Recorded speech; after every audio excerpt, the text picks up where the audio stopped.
Allahu Akbar. Bismillah.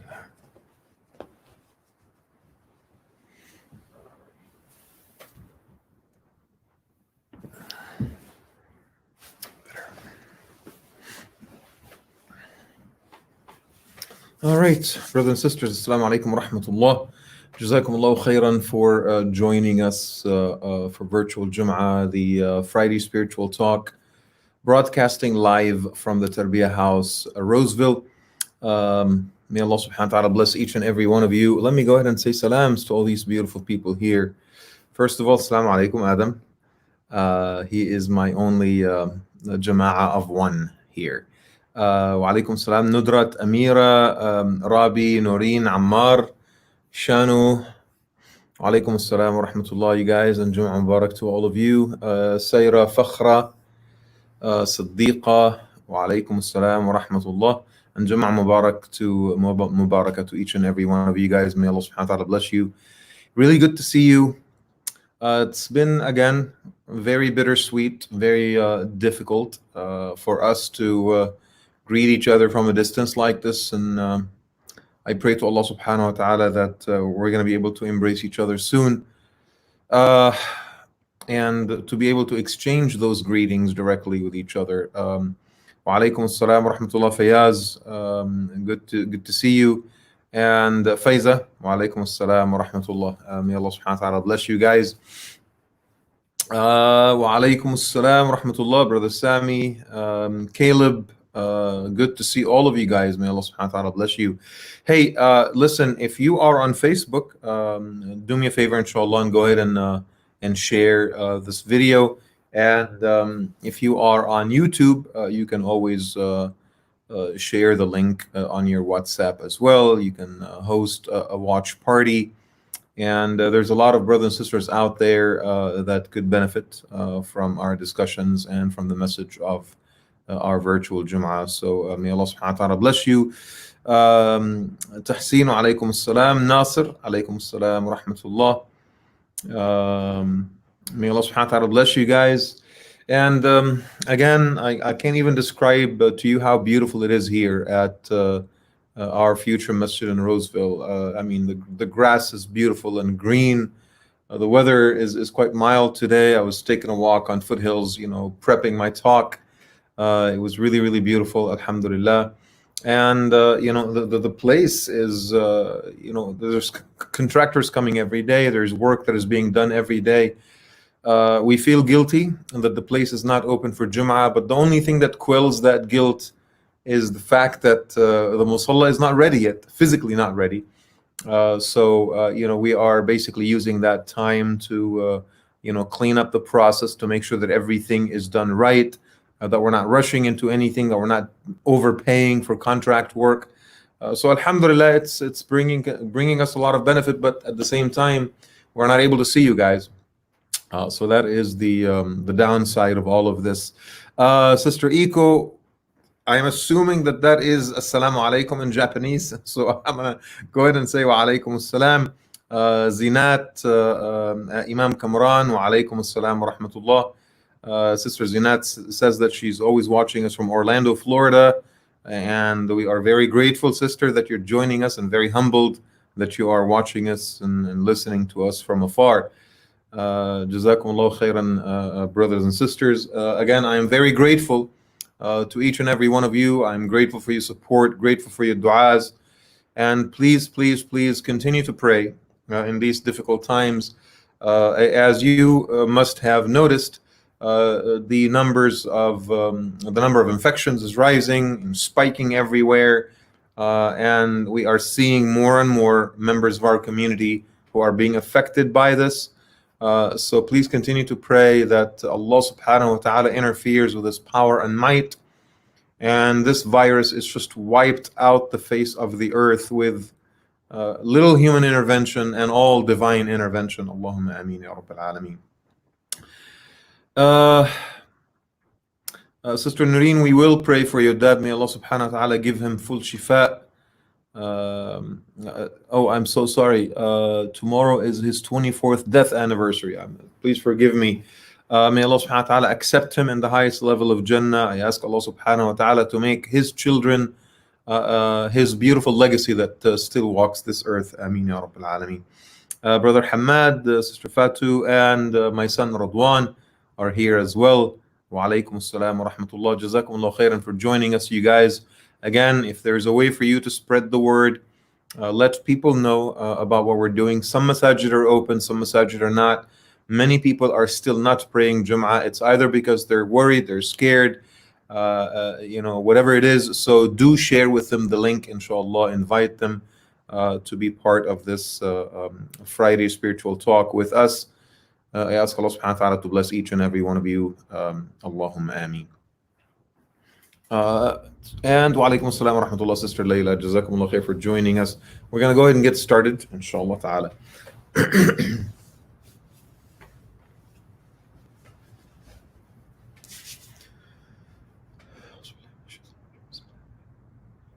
الحمد لله رب العالمين نحمده سبحانه وتعالى حمدا كثيرا طيبا طاهرا دائما مباركا فيه ملء السماوات وملء الأرض وملء ما بينهما وملء ما شئت يا ربنا من شيء بعد أهل الثناء والمجد أحق ما قال العبد وكلنا لك عبد اللهم لا مانع لما أعطيت ولا معطي لما منعت ولا ينفع ذا الجد منك الجد وأشهد أن لا إله إلا الله وحده لا شريك له وأشهد أن محمدا عبد الله ورسوله وصفيه من خلقه وحبيبه بلغ الرسالة وأدى الأمانة ونصح الأمة وكشف الغمة وجاهد في الله حق الجهاد حتى أتاه اليقين اللهم صل وسلم وزد وبارك على الحبيب المصطفى محمد وعلى آله وصحبه وسلم تسليما كثيرا.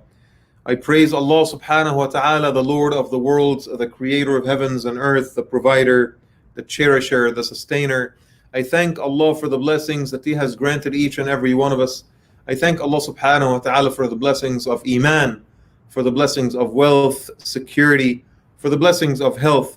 I thank Allah subhanahu wa ta'ala that He has blessed us with His protection from the coronavirus. I thank Allah subhanahu wa ta'ala for His preservation and protection every step of the way. I bear witness that there is no deity worthy of worship save Allah. And I bear witness that Muhammad is Allah's final prophet and messenger, the bearer of glad tidings, the role model to be followed. Sallallahu alayhi wasallam. May the peace and blessings of Allah be upon the Prophet, his family, descendants, companions, and followers, and the men and women that walk in their footsteps. And I ask Allah subhanahu wa ta'ala to make us among them. Allahumma ameen. My dear brothers and sisters, I greet you with the greeting of Islam. Assalamu alaikum wa rahmatullahi wa barakatuh. May Allah subhanahu wa ta'ala bless you, protect you, increase you in Iman, and strengthen your health. May Allah subhanahu wa ta'ala fend off any evil. May Allah subhanahu wa ta'ala be there for you in times of difficulty. I ask Allah subhanahu wa ta'ala to give healing to the sick, and I ask Allah subhanahu wa ta'ala to give rahmah to the dead. And I ask Allah subhanahu wa ta'ala to utilize our efforts to serve His Deen and His people in the life of this world. Allahumma ameen.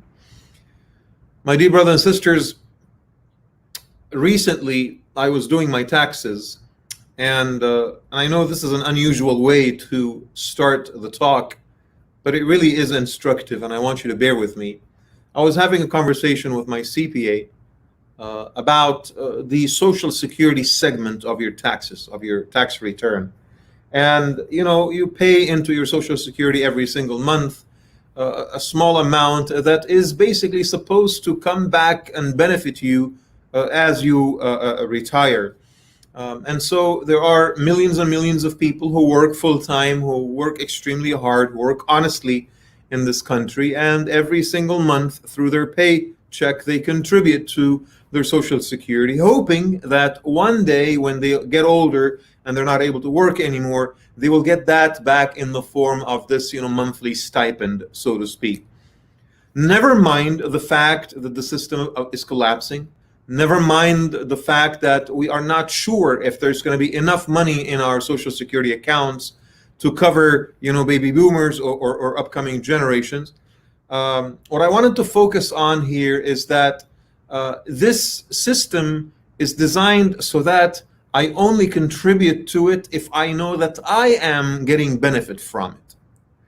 This is not society putting its resources and its wealth together in order to benefit future generations. This is individuals like us contributing to still themselves. It's a little piggy bank where you keep your money hoping that one day, because we don't have any discipline, and we know that if we don't cast some of this money aside, we're just going to be burning it all on unnecessary purchases. So because we lack that discipline, and this is again my philosophical take on this, on the social security system, if you will, right? So we have to get the government to take some of that money, right, and invest it in God knows what, and squander it on God knows what, hoping that when we are older and we are weak and frail, we're going to be able to get paid from that system. And it's really astounding because this is presumably the most powerful country in the world, the wealthiest country in the world. But look at us. We have to force people to deduct a little piece of their salaries every month so that they get it back as they get older, while the government spends trillions of dollars on wars, trillions of dollars on unnecessary expenditures, things that actually end up hurting our country and our people. We are not doing a good job. We're not doing anything, honestly, to protect the weak among us, the poor among us, people who have mental health issues. We're not spending money on improving our educational system. We are trailing so many other countries in the Western world. We are not spending money to take care of the homeless among us, people who have mental health struggles and cannot have jobs, right? We can't even, as much as we brag about war and we thank the men and women of the military for their service, right, on Veterans Day, we can't take care of our veterans. Our veterans struggle with mental health issues. They struggle with homelessness. They can't find jobs, PTSD, you name it, right? That is unfortunately the state of our Western capitalism, of our Western democratic system. And this khutbah is not about this, but I just wanted to point that out, that the idea of us taking care of others simply doesn't exist, okay? And the social security system is designed so that we contribute to it, so that we can take from it. And that's it. And I couldn't help but look at the awqaf system in that sustained growth, that sustained economic development, that sustained the healthcare system, that sustained the educational system, that sustained independent social institutions in the Muslim world for over 1,000 years. Look at the awqaf system. And Imam Kamran talked about the awqaf system briefly, a couple of weeks ago. Look at the awqaf system. What is the waqf system, or the system of endowments in the Muslim world, in Islamic tradition? What is it? It's when the endower, al-waqif, the person that is giving creating the waqf, takes from their wealth, they cast some money aside, they dedicate, some of that wealth, if you will, the earmark it, and invest it in public works and public projects in order to benefit pretty much everyone else in society except myself, except the endower himself or herself. Are you paying attention? Okay.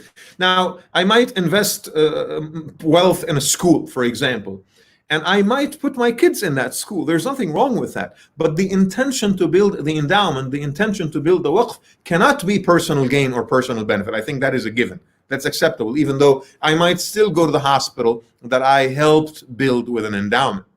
But I cannot build an endowment in order to benefit just myself, which is, again, I'm comparing and contrasting, these Western financial systems, such as social security system versus the awqaf system, which is designed with this altruism in mind, with us as a society finding ways to help everybody else. And as we help everybody else, we end up getting that benefit, as well. In a recent Umrah, that I performed a couple of years ago, we were in Medina, and we came across this beautiful garden, and there was this elderly man, at least 80 years old, who had this crew that were planting date palms. The crew was planting date palms. And if you know anything about date palms, date palms take about between 7 to 10 years to start yielding any dates, right? So this man could very well not see any of those dates. So, we were just, a couple of guys, we were looking around and we saw a sign that this garden, this date palm garden, is going to be a waqf, and this in the name of this man's family. So, I didn't do anything. I was just amazed. But one of the brothers insisted on going up to this elderly man and asking him, why are you building an endowment, from date palms? And I mean, you could, I don't know,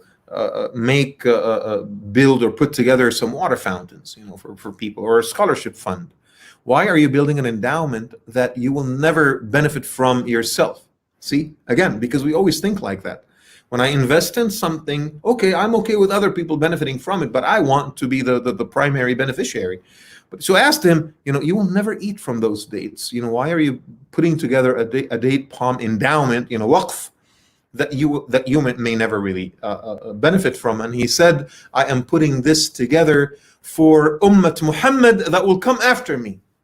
Again, let me repeat. I am putting together this waqf, this endowment, for the benefit of the Ummah of Muhammad, the nation of Muhammad sallallahu alaihi wasallam that will come after me. I can't tell you, brothers and sisters, how deep of an impact this had on me, on my perceptions of what is good and what is beautiful and what is righteous and what is pious, on my perceptions of the word waqf and what it means. Because I've always thought that the waqf, the endowment, is designed to benefit people. Yes, maybe not myself necessarily, but other people are around, other people who are alive. And the man made me think, like, oh my God, the meaning of waqf or endowment is the benefit is expanded to even future generations. And the word that he used, I'm doing this for the benefit of the Ummah of Muhammad, Ummah Muhammad that will come after me, made me even reconsider my existing notions and definitions of the word Ummah and what the Ummah means, and the people that deserve our help and support, our compassion and love, our empathy. What is the Ummah? And that's what I wanted to talk to you about today. And I had to use that, go through that introduction, because I really wanted to build up the concept. What is the Ummah? What is the nation? Ummatul Islam, the nation of Muhammad sallallahu alaihi wasallam. It's such a beautiful word. In the description of the video, one of the things that we said in the description of the video is that the word Ummah is just one of those words that gives you all these fuzzy feelings, right? Like the word Deen. All the other faiths, they use the word religion, but when we talk about Islam, we say the Deen. You got to serve the Deen. You got to follow the Deen, right? Same with the word Ummah. Like it brings warmth to the heart. I belong to the Ummah.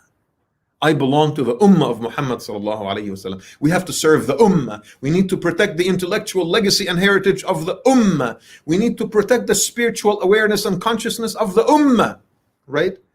Ummah, nation.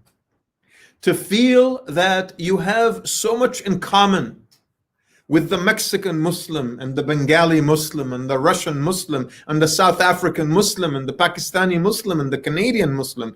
If a white man in Iceland converts to Islam, that person suddenly becomes my brother. If a Japanese sister converts to Islam, suddenly that woman becomes my sister. That is Ummah for us, right? It's such a lofty, beautiful meaning. But see, today, talking about Ummah is also so important practically, because Muslims come in every shape or form and color. We carry so many different types of passports in our pockets. We pledge allegiance to so many colors of flags all around the world. We have citizenships with so many different countries, right? Muslims have become so diverse. So the question that I raise, the concept of Ummah, what does it mean today? Is it still viable? Is it still relevant? Is it still substantial? Is it an Islamic paradigm that must be protected and observed? Or is the concept of Ummah just a lofty, sentimental idea from age-old times that is not relevant for us anymore? And I wanted to talk to you about this, and I'm hoping, inshallah, to achieve multiple things. One of them is to put the pride and the honor of Ummah Muhammad sallallahu alaihi wasallam in your hearts, and to make you realize that you belong to something much bigger than you think, right? And that is, it's okay to be a citizen of this country or that country, but your commitment to your ummah, the bonds that you have to your ummah must be much, much stronger than any other commitment to any other entity, man-made entity in this world, right? The scholars talk about the concept of ummah in the Quran, right? Dr. Isam Bashir particularly has incredibly beautiful research on the subject, and he says that the word ummah was mentioned in the Quran in four different forms or four different types or contexts, right? Number one is inspiring leadership. Leadership that gives guidance, leadership that gives hidayah, leadership that gives direction. So Allah subhanahu wa ta'ala says about Ibrahim alayhi salam, Inna Ibrahim kana ummah. Ibrahim was ummah. In what sense? Because he provided leadership, he provided guidance, he provided a path for people to follow, right? Huwa sammakum al-muslimina min qabl. Even the designation of our ummah as ummatul Islam was given to us by Ibrahim alayhi salam and through the guidance and leadership of Ibrahim alayhi salam. Isn't that beautiful? Right? That is one meaning of ummah in the Quran. The other meaning of ummah in the Quran is a time period, right? An era, a time period. Allah subhanahu wa ta'ala tells you in the Quran, وَلَئِنْ أَخَّرْنَا عَنْهُمُ الْعَذَابَ إِلَى أُمَّةٍ مَعْدُودَةٍ لَيَقُولُنَّ مَا يَحْبِسُ. Allah talks to the unrighteous, and He says to them, and when we delay the punishment to an assigned time period, they say, "Oh, why has your punishment been delayed?" Making fun of the warnings of the prophets and the messengers, right? So ummah is not just about leadership and direction; it is also about time, right? Bear that in mind: leadership and time. Ummah was also mentioned in the Quran, Dr. Assam said, in the sense of, jins or naw', species. Species. Allah subhanahu wa ta'ala says in the Quran, وَمَا مِن دَابَّةٍ فِي الْأَرْضِ وَلَا طَائِرٍ يَطِيرُ بِجَنَاحَيْهِ إِلَّا أُمَمٌ أَمْثَالُكُم. There is no creature that walks this earth or a bird that flaps its wings except that they belong to an ummah just like your ummah, to a species like the human species. And again, what is a species? A species is there's a certain number of creatures that belong to that species, and while they may look very different from the outside, they have the same genetic qualities. They have the same DNA, right? Look at horses, for example. There are so many different types of horses, so many different sizes of horses, so many colors of horses. There's domesticated horses and wild horses. There's so many different breeds of horses. They're very, very big horses, and they're extremely small horses. They're very ugly horses and extremely beautiful horses and gorgeous horses, like Arabian horses, for example. There are horses that are made, to pull carts, and there are horses that are made for speed and agility. Right? There are horses that are made for this purpose and horses that are made for that purpose. But at the end of the day, despite the fact that all horses are different from each other, at the end of the day, you look at a horse and you look at a frog and you know which one is a horse and which one is a frog, right? While horses may be diverse in and within themselves, one horse is still very different from a member of another species, right? That's really important, right? The fourth type of ummah that is mentioned in the Quran is people that are unified by a goal or an objective, right? وَلْتَكُمْ مِنْكُمْ أُمَّةٌ يَدْعُونَ إِلَى الْخَيْرِ وَيَأْمُرُونَ بِالْمَعْرُوفِ وَيَنْهَوْنَ عَنِ الْمُنْكَرِ. Let there be a nation from amongst you that will invite people to what is good and forbid what is wrong and recognize what is beautiful, right? Allah subhanahu wa ta'ala talks about the followers of Musa alayhi salam. وَمِنْ قَوْمِ مُوسَى أُمَّةٌ يَهْدُونَ لِلْحَقِّ وَبِهِ يَعْدِلُونَ. And from amongst the followers of Musa, there is an ummah that wants to apply guidance in their lives and wants to use guidance as an arbitrator in their affairs, right? See, a common goal. So ummah is about leadership, inspiring leadership. Ummah is about timelessness. Ummah is about common qualities within a particular group of people, even if they may be diverse. And ummah is about a unified goal, a unified objective, right? What do we gather from this when we talk about ummatul Islam, brothers and sisters? When we talk about the ummah of Muhammad sallallahu alayhi wasallam, that our ummah needs to inspire other nations, needs to offer and provide leadership. I mean, America is a nation, but is it an ummah? What is it that America does in the world in terms of providing guidance? What do we export to the world in terms of help people live better lives? Think about that. Think about that. That's really important, right? So Ummatul Islam needs to be a nation that provides guidance and a sense of direction to other people and other nations, right? Ummatul Islam is timeless because it is not bound by a particular era or time frame. It's an idea that is so resilient to the passage of time. Whereas the Roman Empire is not a nation anymore. Romans, it's not a nation anymore, right? Think about the pharaohs, they don't exist anymore. Whereas Ummatul Islam, with the ebbs and flows of history, times when we had political power and times when we did not have political power, the idea of Ummat Muhammad ﷺ still survives and is still resilient and is still tenacious regardless, right? So it happens across time. Muslims are very diverse. We have different ideas, we have different ideologies, different perspectives, yet we are unified by particular qualities that bring us all together. Godliness, altruism, focus on the hereafter, charity, love for humanity, love for the Prophet ﷺ, a moral compass that does not flicker. These are the DNA qualities of our ummah, right? Last but not least, an ummah needs to have a unified goal. What is the unified goal of, let's say New Zealand? What is the unified goal of Sweden? What is the unified goal of, Muslims? What is the unified goal of Ummatul Islam, right? There has to be a unified goal that brings this ummah together, right? هو الذي أنشأكم في الأرض واستعمركم فيها. Allah subhanahu wa ta'ala, He's the one that established you on this earth and gave you an opportunity to dwell on earth therein. What is it that Allah subhanahu wa ta'ala taught us in the Quran about the mission of Ummah Muhammad sallallahu alayhi wa sallam? وَمَا خَلَقْتُ الْإِنسَ وَالْجِنَّ إِلَّا لِيَعْبُدُونَ. That we are supposed to offer the best form of worship to Allah subhanahu wa ta'ala and celebrate Allah subhanahu wa ta'ala and honor Allah subhanahu wa ta'ala and put Allah subhanahu wa ta'ala and His interests before anything else, right? Allah subhanahu wa ta'ala, when the angels asked Him about sending Adam to this earth, what is the goal, the mission of Adam alayhi salam, right? إِنِّي جَاعِلٌ فِي الْأَرْضِ خَلِيفَةً. The objective of the ummah of Muhammad sallallahu alaihi wasallam, of Ummatul Islam, our ummah, is to be trustees of Allah subhanahu wa ta'ala on this earth. Are you fulfilling that? And if you are not fulfilling that, can you consider yourself a member of the ummah? Now, these are qualities of ummah in general, but I wanted to specifically refer to our ummah, Ummatul Islam, very in much more details. The great leader of Bosnia, Ali Izzet Begovic, in Bosnian they call him Alija Izetbegovic.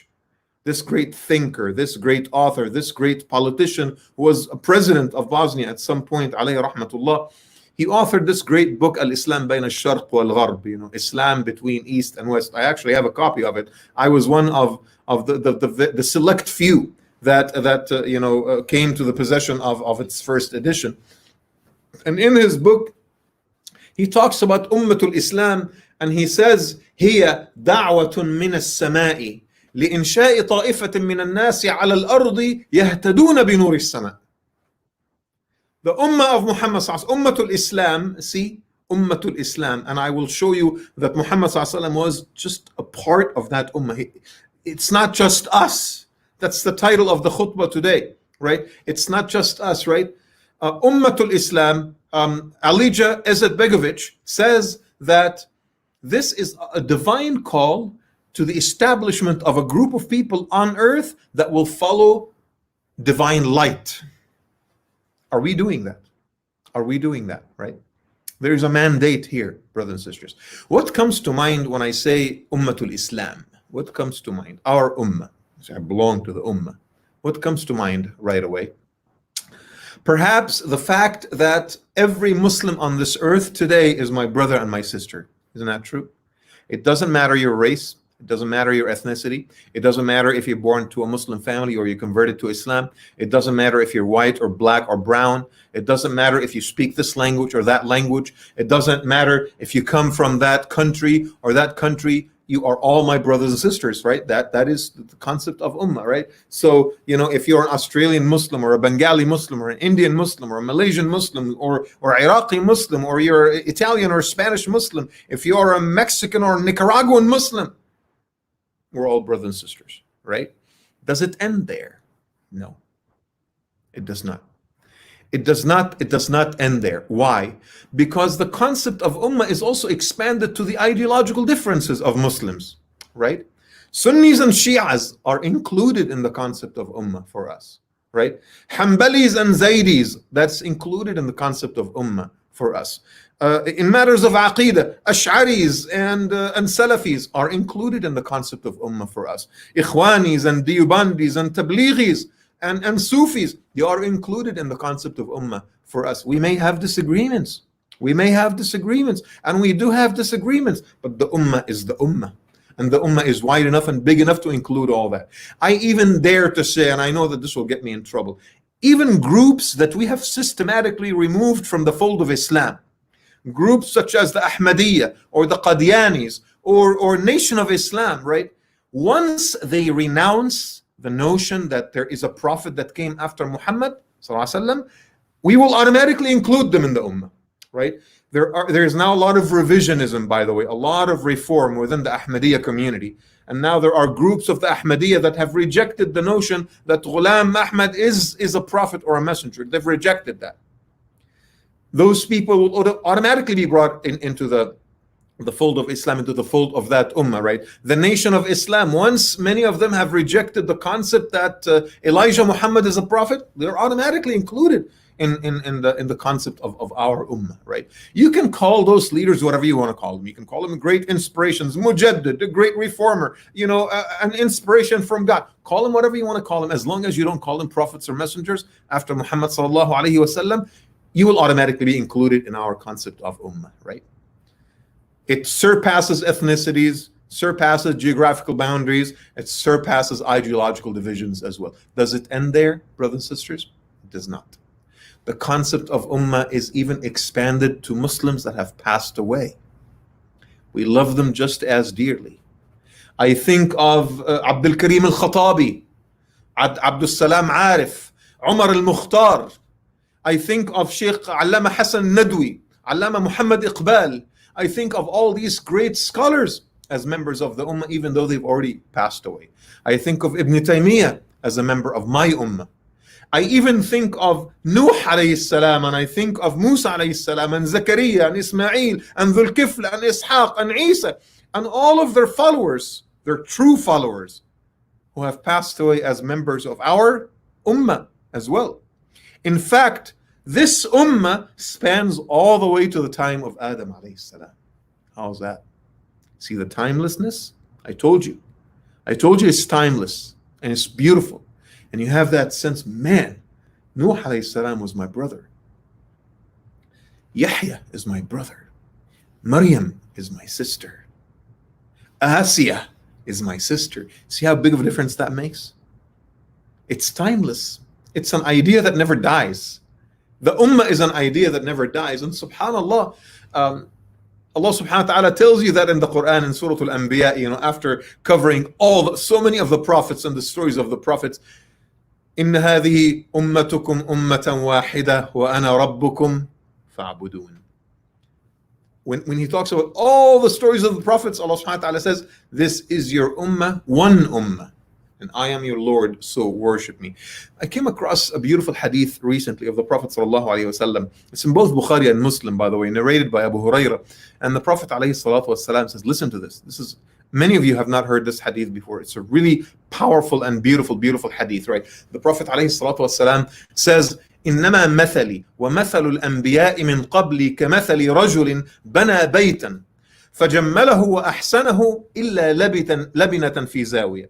So he says my parable and that of prophets who came before me, our parable is that of a man who built a beautiful house and he beautified it and he puts it together, and the only thing that was missing in the house is a brick from the corner. The only thing that is missing in the house is a brick in the corner, right? فَجَمَّلَهُ وَأَحْسَنَهُ إِلَّا لَبِنَةً فِي زَاوِيَةٍ فَجَعَلَ النَّاسُ يَطُوفُونَ بِالْبَيْتِ وَيَعْجَبُونَ. People started looking at the house and walking around it, and they would be so surprised and astonished because there's a missing brick in the corner. وَيَقُولُونَ لو أن هذه اللبنة وضعت لو أن هذه اللبنة وضعت. If only someone puts that missing brick in the corner. And the Prophet ﷺ says, فَأَنَا هَذِهِ اللَّبِنَةِ وَأَنَا خَاتَمُ النَّبِيِّينَ. I am that missing brick, and I am the seal of prophets. It is the understanding of Muhammad ﷺ himself that he did not found a new religion. He did not found an ummah. He completed the picture. The Prophet ﷺ was the final touch to that beautiful painting that existed tens of thousands of years before us. This is really, really powerful, brothers and sisters. This is very important for us to feel that, our ummah is expanded in time like this. Does it end there? No, it doesn't. The scholars talk about Ahlul Qibla, people who are Muslim, and they also talk about Ahlul Da'wah, the target of our preaching, the target of our da'wah. When we call people to the path of Allah subhanahu wa ta'ala, many scholars consider any potential mad'u, see, I am the da'i, the one that does the da'wah, or the one that does the calling to the path of Allah, and the person that receives it is the mad'u in the Arabic language, right? The one that's on the receiving end of da'wah, right? So Ahlul Da'wah are the people on al-mad'uween, on the receiving end of our da'wah efforts, that they are also considered part of the ummah. Why? Because the process of da'wah is driven by love first and foremost. It's driven by trust. It's driven by feeling that there is great qualities in those people, and we want them to become members of our community and members of our ummah, right? We spend time with them. We share with them intimate thoughts. We invite them to our homes. There's friendship that develops between us, and perhaps one day they convert to Islam. And if they didn't convert to Islam, that's fine too. They will still support the causes and the objectives of the ummah. Isn't that true? Isn't that true? There are many non-Muslims that support the objectives of our ummah. Isn't that true? Right? Remember, the Prophet ﷺ prayed for Abu Jahl, and he prayed for Umar ibn al-Khattab. Allahumma a'izz al-Islam bi ahad al-Umarain. Right? Allahumma a'izz al-Islam bi ahad. Lord, give support and aid Islam by bringing one of those two men to Islam. Which one of them came to Islam? Umar ibn al-Khattab. But the Prophet ﷺ must have had some love for these men, and must have had some appreciation for their qualities, because they were from Ahlul Da'wah, from people that can potentially come to the Deen. Imagine if we included other people that we make da'wah to as members of the ummah, or potentially members of the ummah, how that can change things for us. Does it end there? It does not. It does not. Remember when I was talking to you earlier about the elderly man from Medina, Saudi Arabia, that was building an endowment by putting together the seeds of date palms in a garden that will benefit people that will come afterwards? The concept of the ummah is expanded to Muslims who have not even been born yet. Not just converts in the future, Muslims that haven't been born yet. The concept of ummah is expanded to them as well. The Prophet ﷺ in the hadith says, and you know this hadith, you've heard it before, alayhi salatu wasalam. He says, Mata alqa ahbabi, when will I see my beloveds? So the companions told him, Ya Rasulullah, awalasna ahbabak, are we not your loved ones, your beloveds? And the Prophet ﷺ says, Bal antum ashabi, you are my companions, and I love you. But ahbabi, my loved ones or my beloveds, they will come after me. Those are the ones that have believed in me without seeing me. You and I, brothers and sisters, were included in the concept of ummah for Muhammad ﷺ 1400 years ago. Isn't that incredible? Isn't that incredible? Now, my question to you is this. Knowing that these are the definitions of ummah that I wanted to share with you, and I hope that I was able to expand the concept of ummah as much as I could, to help you see it differently and also develop that sense of pride in your heart, right? What is the instructive value of this understanding? And I will share with you three things, three lessons. That's all I want you to go home with today, right? The instructive value, three things that I want you to keep in mind, right? Number one. If the concept of ummah, brothers and sisters, is so wide and so vast and so beautiful, does it conflict with the concept of citizenship? Because they're both about belonging, they're both about identity. Citizenship is a very useful concept. It's useful to have boundaries. It helps, your sense of identity. It helps, create a culture that protects people. It helps create enforceable laws. It helps bring order, right? So the concept of citizenship is extremely, extremely useful. However, the concept of citizenship is also very fickle, and it's very flimsy, and it's very, very fragile. Okay? Many of us immigrants have had citizenships and have had pledges of allegiance to other countries, and many immigrants, they have had to forego, that citizenship in order to adopt the citizenship of another country. You had a home, a physical home, and you've given it up and you've called another place home. Now, some countries allow for dual citizenship, some countries do not allow. The point is, you've used to be a citizen of a country, and then you've given that up, and then you've adopted the citizenship of another country. What happened? And then your kids will associate themselves in no way, shape, or form with your old citizenship. They've now adopted the new citizenship completely. That's not a timeless bond. It's not a timeless commitment. It's just about land. And land is defined by the people in that land, by the culture of those people, by the behavior of those people, by the memories, by what that did. But I've always said this, there is no intrinsic value. There is no intrinsic value to a piece of land that was carved out as a result of war and turmoil and economic pressure, right? It does not have intrinsic value. What has value is human connection. What has value is bonding with a much bigger concept, such as the concept of the Ummah. That has value, and that is timeless, and that gives guidance and gives leadership, right? And that is me sharing so many beautiful qualities with others, as diverse as we may be. But citizenship is very flimsy. Don't take it too seriously, right? Nationalism, patriotism, they have torn through the flesh of humanity for centuries. Don't subscribe to this stuff. Take it with a grain of salt. We're citizens. You're a loyal citizen of your country. You respect the laws, right? You participate in the elections, but don't subscribe to it way too much.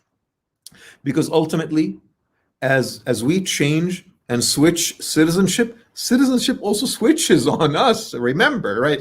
Hey, if you're a citizen of California, right? I'm not suggesting that California is an independent republic or anything, but if you are a citizen of California, remember, citizens of California have had to change citizenship, or citizenship changed on them, throughout the centuries.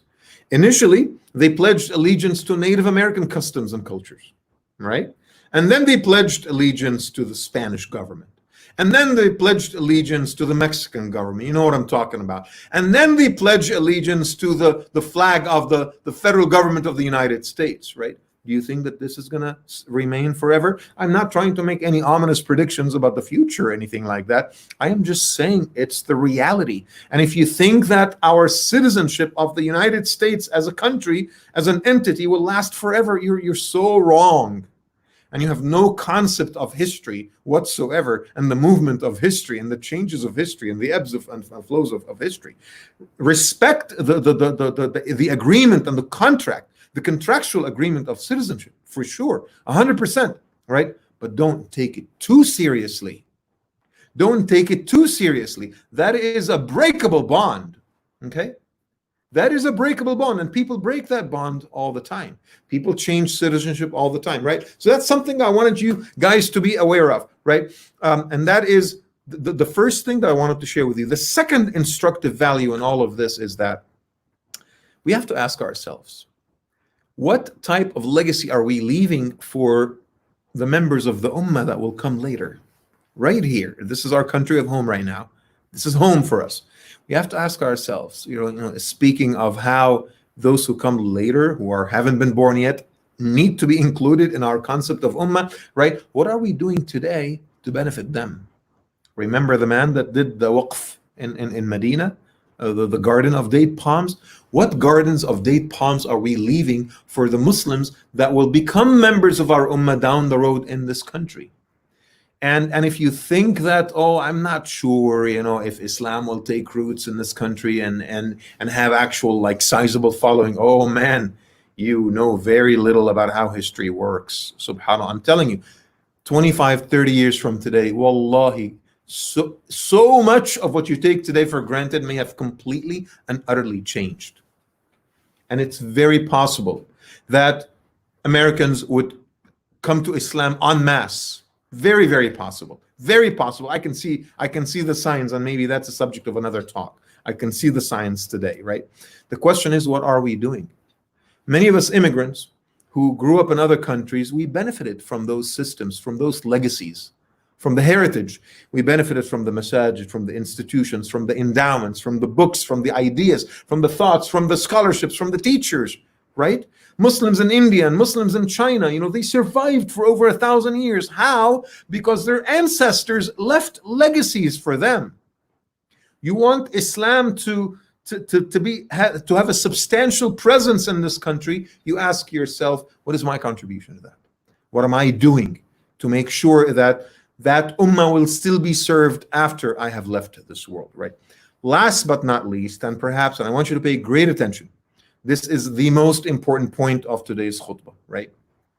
So please pay attention. If you need to take notes, honestly, please do so. This coming point, my last point, and the most important thing that I wanted to say today.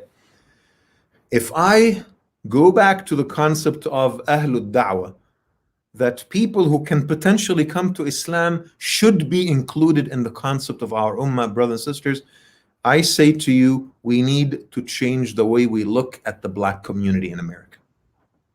We need to, again, let me repeat that. We need to change the way we look at the Black community in America. Why? Because many Muslims, they think that the Black community is an inconvenience.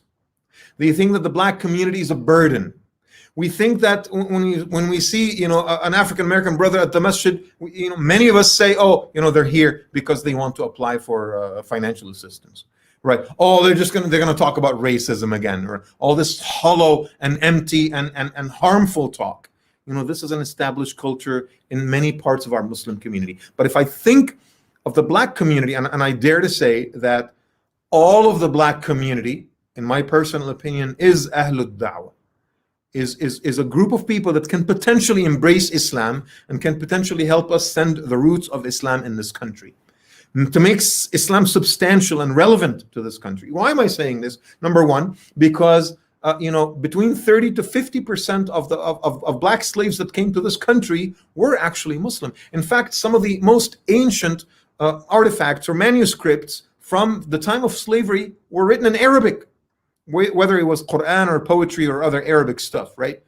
The culture of Islam is already there. It's latent.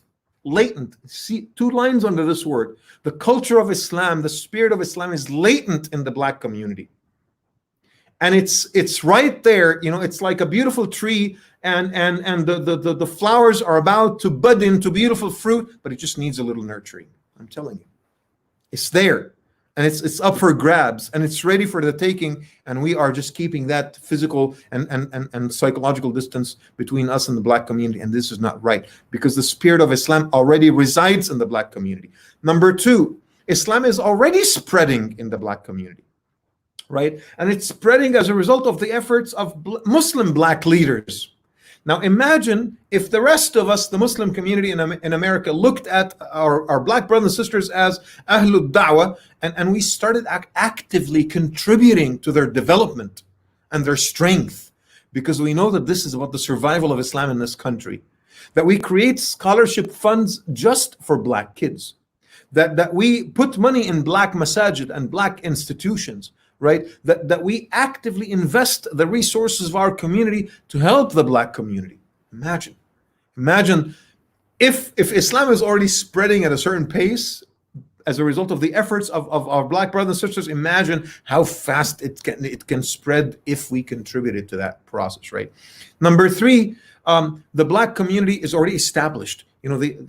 African Americans already understand this culture. They are a bridge for you. All of you immigrants who came from all over the world, the African American community is your bridge into American culture. They understand the systems of racism. They understand, the economy. They understand the structures of this country. They understand the culture. They can be very helpful to you, right?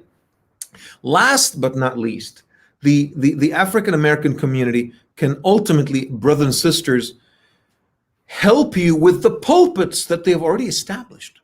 We complain, we talk about our frustration, particularly the immigrant community. We talk about our frustration that we're not able to, make Islam part of mainstream America. Well, Black culture is already part of mainstream America. And if you just adjust or change black culture or give black culture the cloak of Islam, then you already have a seat at the table that is already there waiting for you. Because America loves black culture. America is really strange. I mean, America loves rap music. America loves black athletes. America, loves Denzel Washington. America loves, black culture and black, hippiness and so forth, right? Yet, that's the thing, the whites in America, they love black culture while maintaining their whiteness, right? Black culture already has a seat at the table, and we have an opportunity, right, to be a part of that table through that seat, okay?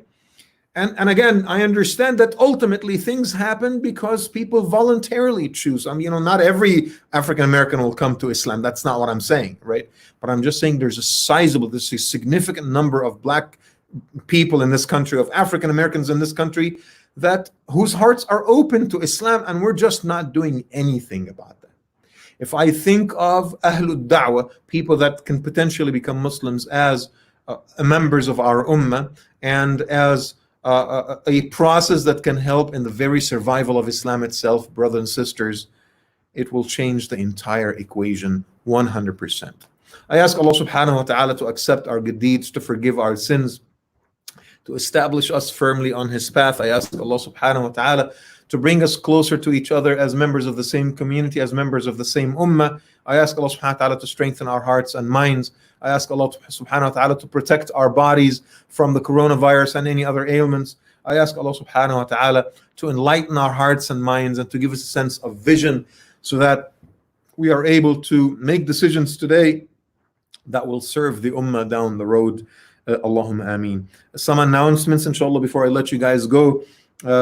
You've maintained a good habit of supporting what we do financially, and this place, even though you guys are not coming here physically, we still have a huge liability every month. I mean, literally between the payments on this building, the monthly payment, the utilities, and our salaries, you're talking about close to $50,000 a month. $50,000 a month is our monthly liability, and inshallah we're asking you guys to continue to support us.